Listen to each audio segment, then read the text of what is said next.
MetsMusings is presented by FanDuel.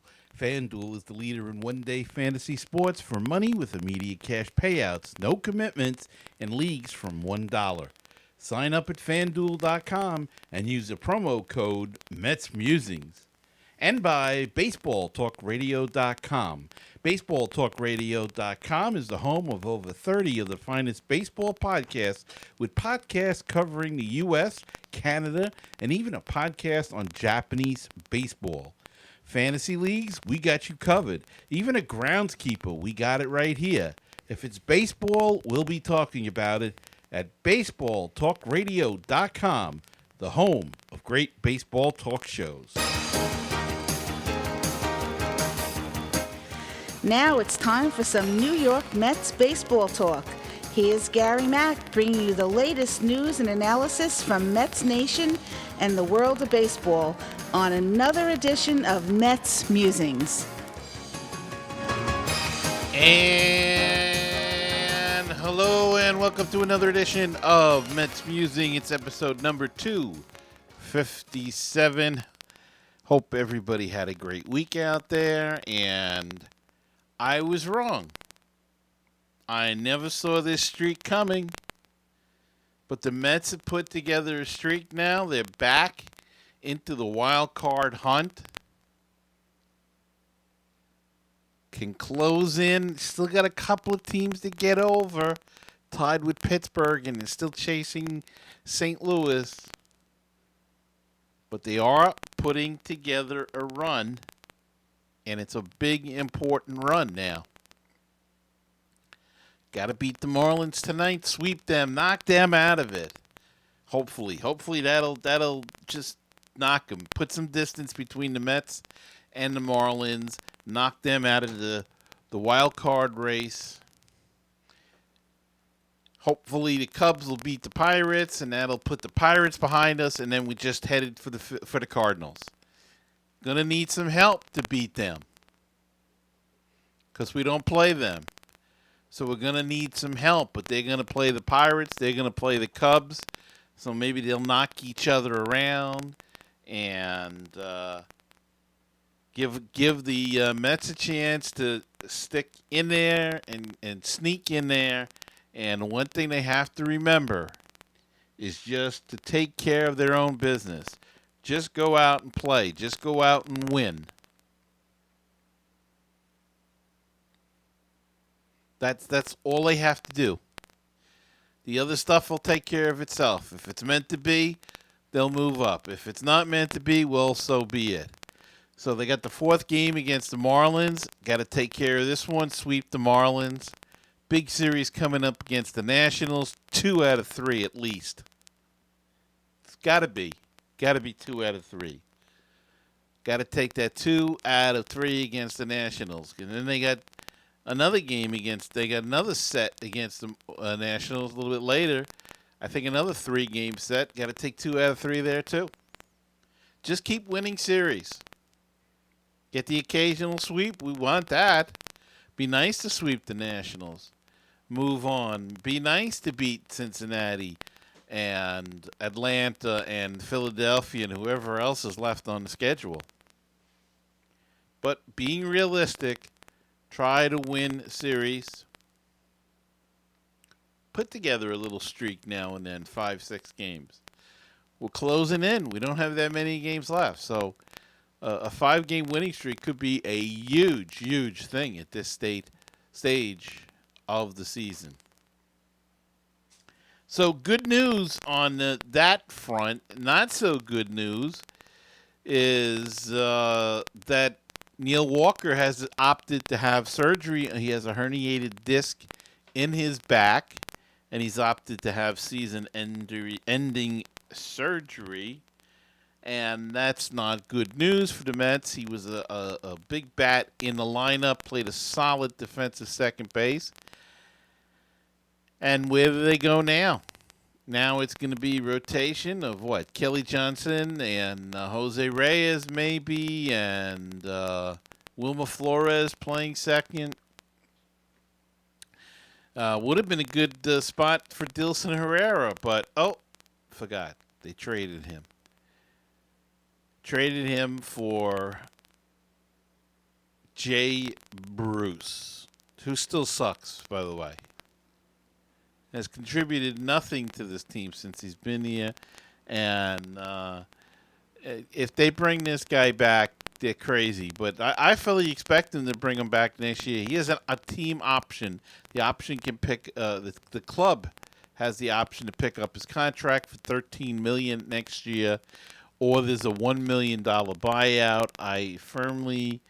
I expect Sandy Alderson, because he will not admit he made a mistake, and I will expect him to pick up the contract at the end of the year.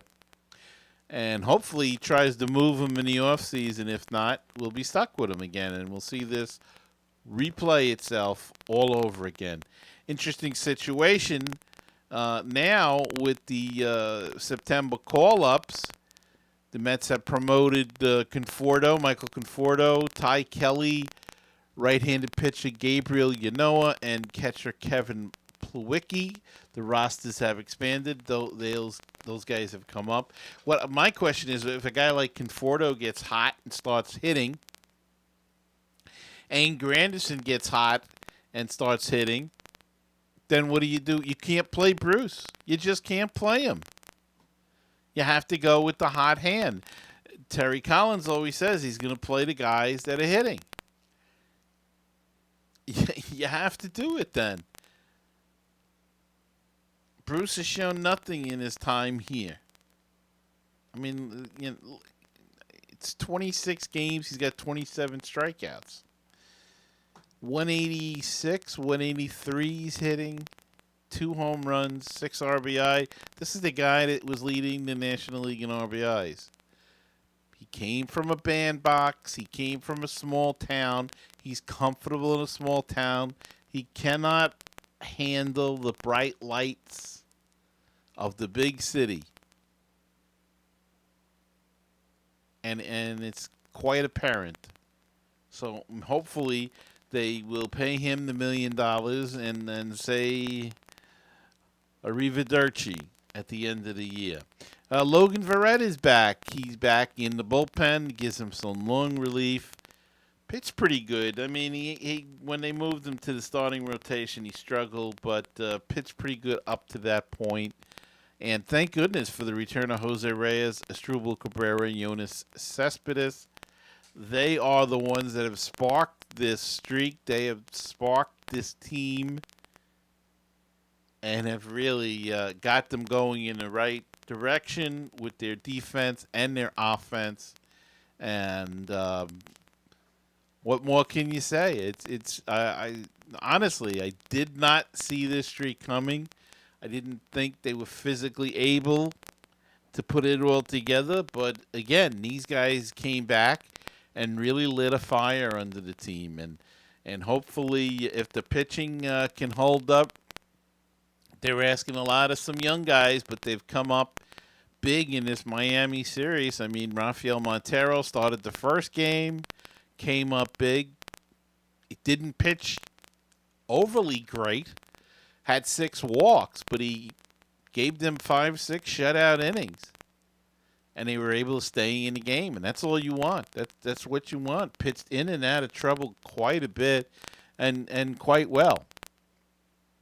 Seth Lugo came up with a big game. Pitched very good game in another victory against Miami. Bartolo Colon, what can you say about Bartolo? That guy just keeps on chucking the ball and getting results. 7 innings of, I think he gave up 1 run last night and 1 or 2 runs, but 7 innings he gave him, pitched beautifully. He's leading this team in innings pitched and in wins, I believe, right now. So Bartolo's been excellent.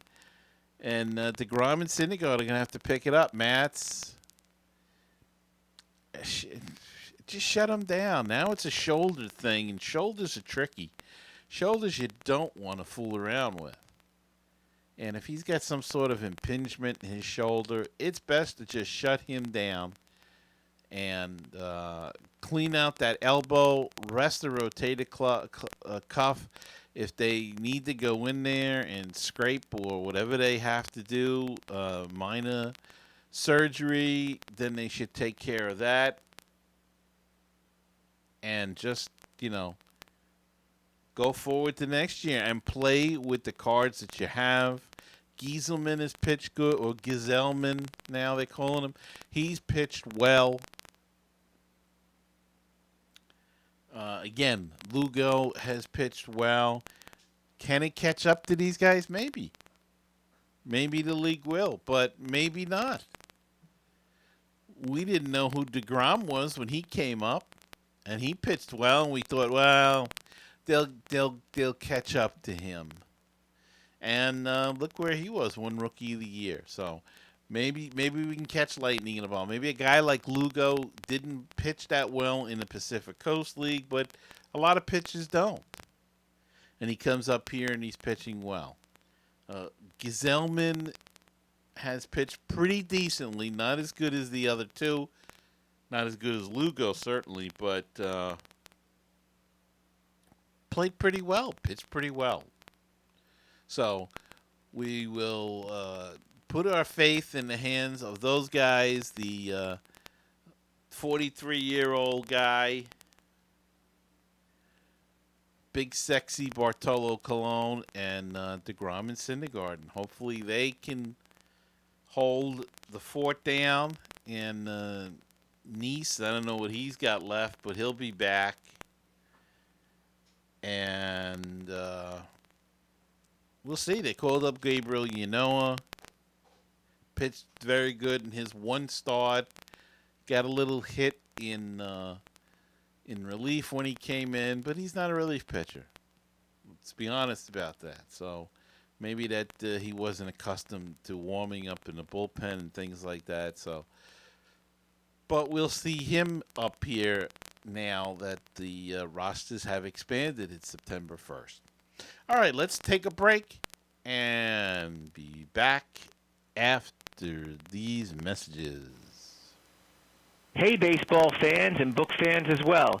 This is Frank Nappi, author of the Legend of Mickey Tussler series, inviting all of you to learn more about my protagonist, Mickey Tussler, an incredible pitching prodigy who has autism.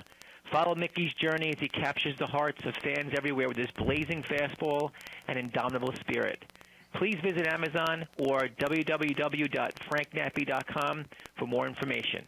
Hi, this is the world-famous Mr. Brewtown of BrewtownSports.podomatic.com. You know, you can find us on Facebook, Twitter, and Google+. Brewtown Sports. You can also listen to the show at Stitcher.com, TuneIn.com, and iTunes.com.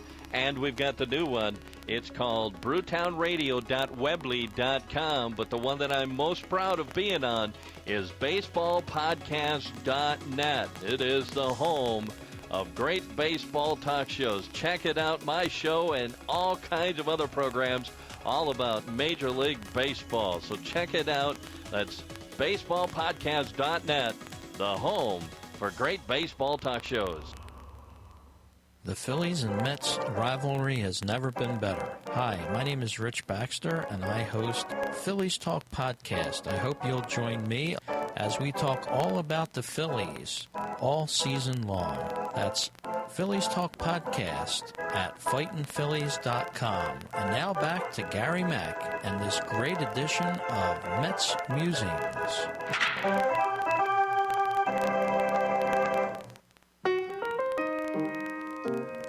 516-619-6341. That is the comment voicemail hotline if you'd like to be a part of the show. And drop us a line, leave us a comment or a voicemail, question, anything at all. Call that number, 516-619-6341. Or go to MetsMusings.com and click on that widget in the middle of the screen, and that's a speak pipe, and you can leave a voicemail right through your computer through your computer's microphone.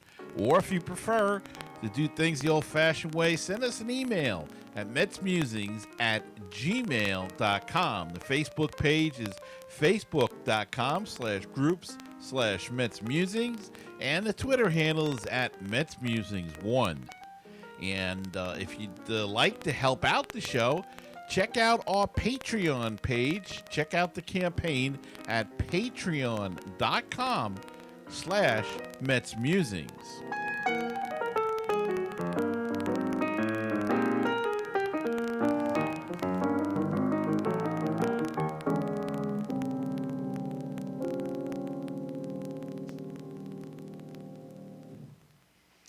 And before we get started, I'd like to remind you of another show that I do with my co-host, the great Rich Baxter of Fightin' Phillies. It's called the Baseball Talk Radio Show, and it's available on iTunes and on baseballtalkradio.com, the home of great baseball talk shows. So we hope you'll check that out. We talk about the whole world of baseball, major leagues, minor leagues, and all the interesting stories that you may not have read about. And so it's a lot of fun. We have some guests on, and hope you'll tune us in on baseballtalkradio.com. It's the Baseball Talk Radio Show. It's our flagship show of the network, so check it out. All right, some news and notes on the Mets. Cespedes plans to honor. Now, this is a report that came out.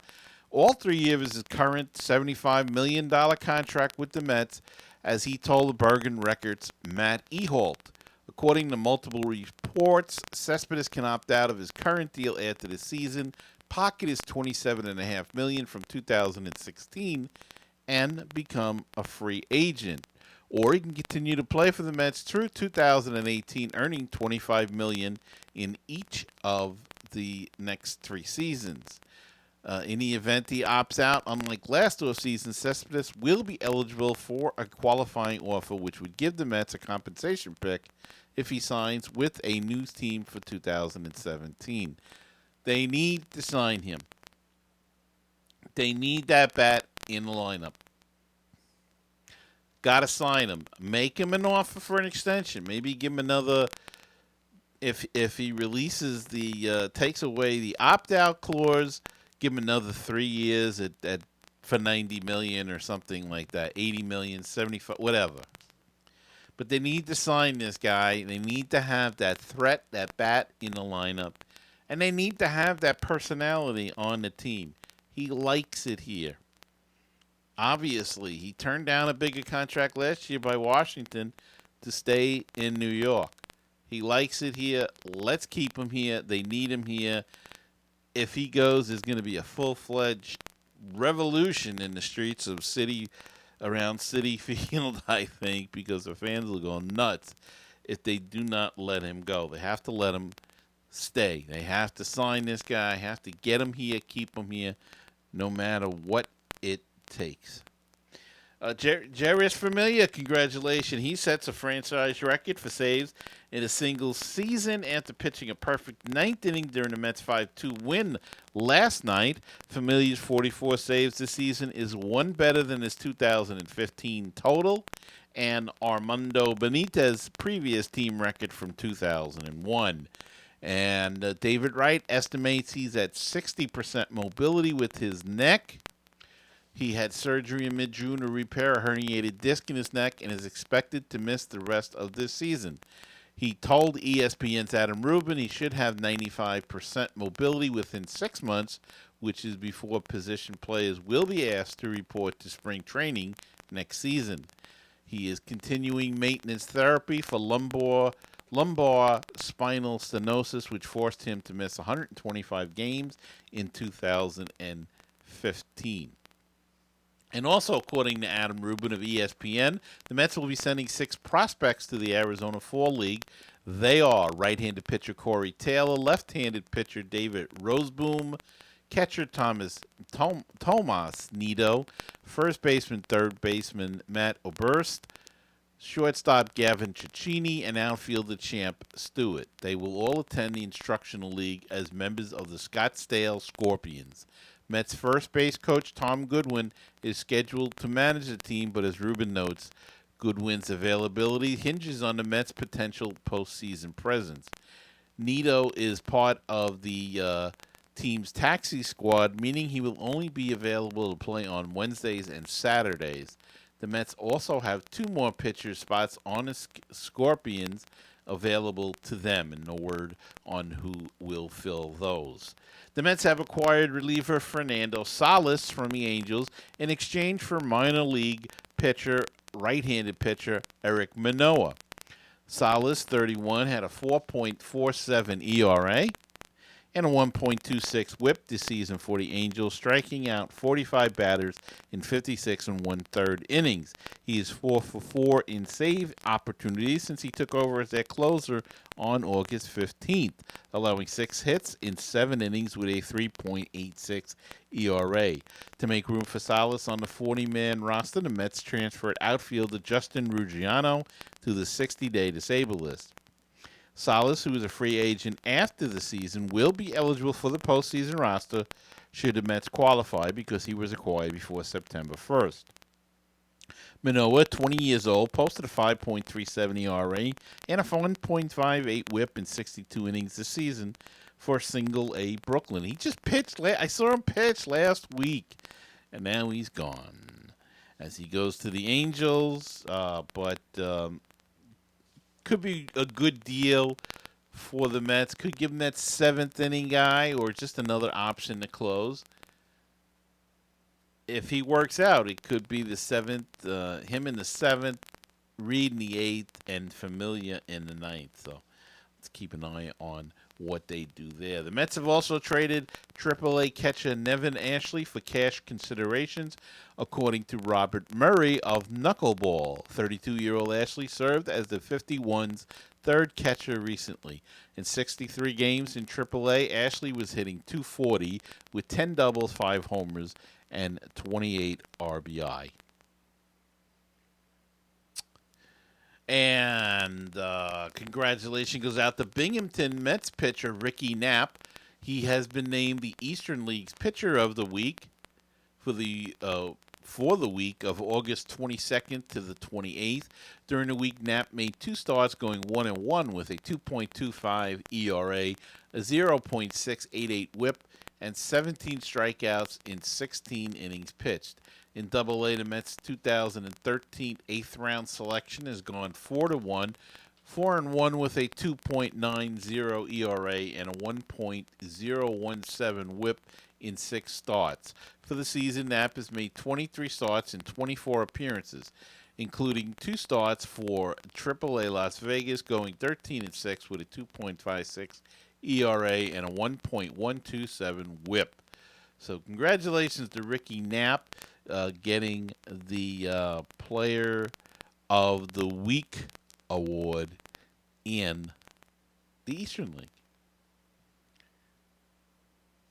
And Binghamton looks like there's some good players out there. They're just not gelling yet this year, or at all this year, unfortunately, as we wind it up in the minor leagues. But we're going to have the minor league report in just a minute. But first, this message, if I can find it here. 516-619-6341. That is the comment voicemail hotline if you'd like to be a part of the show, and drop us a line, leave us a comment or a voicemail question, anything at all. Call that number 516-619-6341, or go to MetsMusings.com and click on that widget in the middle of the screen, and that's a speak pipe, and you can leave a voicemail right through your computer through your computer's microphone. Or if you prefer to do things the old-fashioned way, send us an email at metsmusings@gmail.com. The Facebook page is facebook.com/groups/MetsMusings, and the Twitter handle is at MetsMusings1. And if you'd like to help out the show, check out our Patreon page. Check out the campaign at patreon.com/MetsMusings.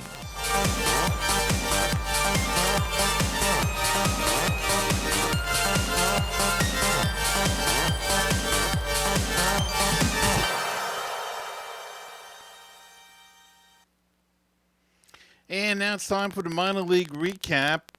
The El Paso Chihuahuas defeated the Las Vegas 51s 5-0. There are a couple pieces missing from the lineup. TJ Rivera isn't playing third base like he had been. The 51s were officially eliminated from playoff contention. Gavin Cecchini will play in the Arizona Fall League, as we just said. Conforto, Plawecki, Yanoa, and who did I miss? Ty Kelly and somebody else has been called up to the Mets, so that's why there were pieces missing. But they were eliminated from the playoff. And the Altoona Curve beat the Binghamton Mets 9-4. Ahmed Rosario had a tough August for his standards with a hamstring injury and a 290 batting average with 27 strikeouts in 23 games. Dominic Smith, on the other hand, had a great August with a 379 average, including 10 doubles, 2 homers, and a 17 walk, 10 strikeout ratio. Champ Stewart swiped his 39 base of the year. And Mickey Janis, who pitched that game, was struggling. And those thinkings we had another Dickey, R.A. Dickey, you can forget that. You'll have to wait a bit longer. Paul Paez, who dominated the Florida State League, has been struggling at the Double-A level. Columbia Fireflies beat the West Virginia Power 5-4. Dale Burdick, the former Cyclone, is hitting .342 in his last 10 games and delivered the walk-off double. And the pitcher for Columbia, De Los Santos, he started in the DSL and pitched in the Gulf Coast League and jumped to Columbia. He has gotten 3 starts at the low A and done a fine job. The Brooklyn Cyclones defeated the Auburn Doubledays 9-2 yesterday, and Domino has filled in pretty well for the injured Peter Alonso. The team has nothing but rave reviews for the 23-year-old catcher first baseman. Desmond Lindsay is some of the best upside in the Mets system and is having a pretty good year, even though he came in late in July. To the Cyclones, he is really having a very fine year, and he'll be moved on to Columbus without a doubt. And the winning pitcher last night, Harold Gonzalez, he pitched 7 innings, 9 hits, 2 earned runs. That's a lot of hits for him. 4 Ks and a 1.66 ERA. Not as many strikeouts as Harold's been getting. He leads the New York Penn League in strikeouts. He needs 11 more strikeouts to tie Brad Holt for the Cyclones' single-season record set back in 2008. I don't think he's getting another start. I'm not sure. He could pitch the final game of the season. That would be on rest, or they may just put him in there for the final game of the season. But he's had a fine year at Brooklyn, and you can find out more about him if you check out my other show, Cyclones Fevercast, on CyclonesFevercast.com and also on BaseballTalkRadio.com. So I hope you'll check that one out. It's all about the Brooklyn Cyclones, and we talk to the manager and coaches and play-by-play guys from all over the wonderful New York Penn League. And the Kingsport Mets beat the Bristol Pirates 2-1. Jose Maria provided a lot of the pop and most of the offense for the K-Mets, going 3 for 4 and hit a walk-off single in the 10th. Adonis Uceda, the pitcher, has gone into the 8th and has struck out 8 twice in his last 3 starts. So some good news from the farm, I guess, even though some of them lost and eliminated from the playoffs. 51's eliminated, Cyclones eliminated. Not sure about the Columbia Fireflies or Binghamton, but not a good year as far as playoff runs in the minor league system. But some good players down there, and they're going to improve, they're going to grow, they're going to percolate, and hopefully be ready to come up and to contribute on the major league level in a few years. Definitely some talent down there. We'll just see how they progress through the system. That's the question with baseball. Can you progress, and can you make it to the big time? and it's a wait-and-see game. Well, that does it for this edition of the podcast. This edition is brought to you by our Patreon supporters. If you would like to help in keeping this podcast going, I urge you to check out our Patreon campaign at patreon.com/MetsMusings. So thanks for listening to this episode, and until next time, keep the faith, stay optimistic, and let's go Mets!